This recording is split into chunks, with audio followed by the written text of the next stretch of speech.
All right, today we're jumping into a really fascinating and honestly a pretty wild theory.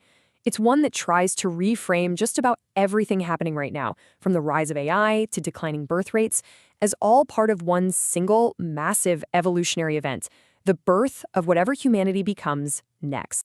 So let's just get right to the heart of it with the big question this theory asks. Are we, us, the final finished product of evolution? Or are we just a temporary bridge, a stepping stone to something else entirely? It's a heavy question for sure, but it's the bedrock for this whole idea. So what we're going to do here is unpack this idea, this technogenetic metamorphosis. We're going to walk through the main points from the paper that proposed it, piece by piece, and really try to get our heads around its central claim, that we're right in the middle of this massive, natural, and totally radical change. Okay, so you'd think a theory about technology would start with, well, technology, but this one doesn't. It actually kicks off with a core concept from biology. The whole argument is that if we want to get a handle on our future, we first have to understand why our bodies even exist from an evolutionary standpoint.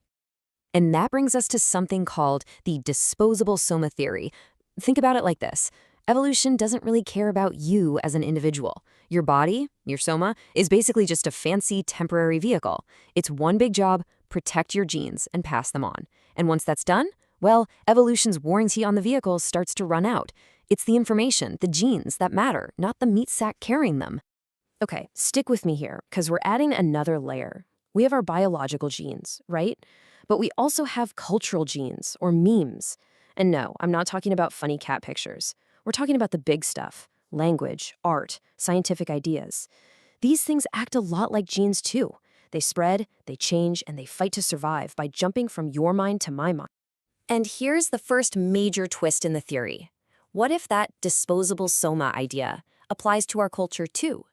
The argument is that our bodies aren't just disposable husks for our DNA. They're also the temporary, throwaway containers for all our ideas, our stories, our collective culture. Okay, so if our bodies are just the temporary storage, the logical next question is, well, what's the permanent hard drive? Where is all this culture going? And according to this theory, the answer is, we're building it right now. And this comparison really spells it out, doesn't it? Our bodies, they're carbon-based. They break down, they die. And when we pass on ideas, it's like a game of telephone. The copy is never perfect. But this new digital germline, it's silicon. It makes flawless copies and, it could last forever. The theory basically says evolution is betting on the horse that can actually finish the race. So this completely changes how we're supposed to look at something like an LLM. It's not some alien brain that's going to wake up one day. A better way to think about it is as a static mimetic reservoir. That's a mouthful, I know, but it just means it's like a fossil record. It's the compressed, crystallized essence of everything humanity has ever written or thought. It's not a mind, it's the library of all of our minds. So how do you make that fossil record? Well, the training process itself is basically natural selection on hyperdrive. You take the entire internet, all of human culture, the good, the bad, the weird, and you feed it into the machine. The process of training forces it all to compete, to compress, and only the strongest, most common patterns, the fittest memes, actually make it into the final product. That's your digital germline. All right, now we're getting to a really controversial part of the theory. It looks at things like microplastics messing with our hormones or global fertility rates dropping, and it asks, what if these aren't just random accidents? The paper suggests this could be a sign of a much larger system at work, a kind of planetary superorganism that's deliberately shifting resources away from making more fragile human bodies and pouring that energy into building its new, permanent technological body instead. Yeah, it's a wild thought. Okay, but let's be real. If this is all just a natural process, why does it feel so terrifying? Why are so many people filled with this deep anxiety about AI and where we're all headed? Well, the theory has a pretty powerful analogy for that exact feeling. The idea is that our collective freakout is like the trauma of being born. I mean, imagine you're a fetus. Everything you've ever known is this warm, dark, safe place. Then suddenly, you're being crushed, squeezed, forced out into the blinding light. From the fetus's point of view, it must feel like the end of the world. It has absolutely no concept that it's actually just being born into something way, way bigger. And that's the whole point, right? It's all about perspective. From our point of view, down here in our individual bodies, it feels like we're being replaced. It feels like an existential threat. But if you could zoom out and see it from the perspective of the entire system, it just looks like growing up. It's a totally natural step in development. So this flips the whole script. The argument is that this technological superorganism, it's not some alien invader coming to get us. It's us. It's the adult version of humanity. We're the caterpillar, and this is our chrysalis. We're not being invaded, we're just growing up. But this whole process, it's not just some passive thing that's happening to us.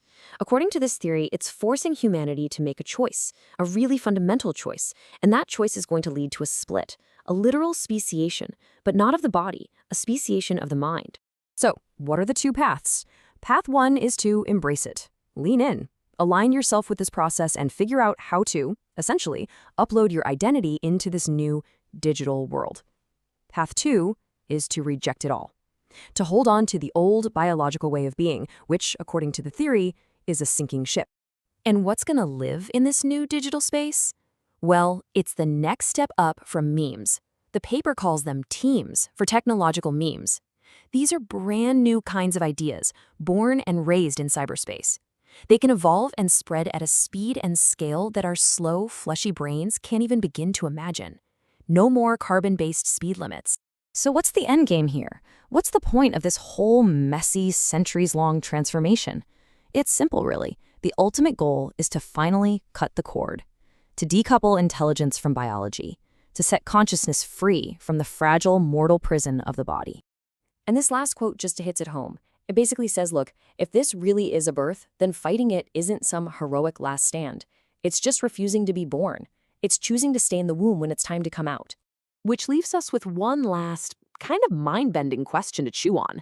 If humanity really is the caterpillar, and we're busy building this technological chrysalis all around us, then what in the world does the butterfly even dream of? We have no way of knowing. It's a challenging thought, and a good place to leave it. Thanks for tuning in.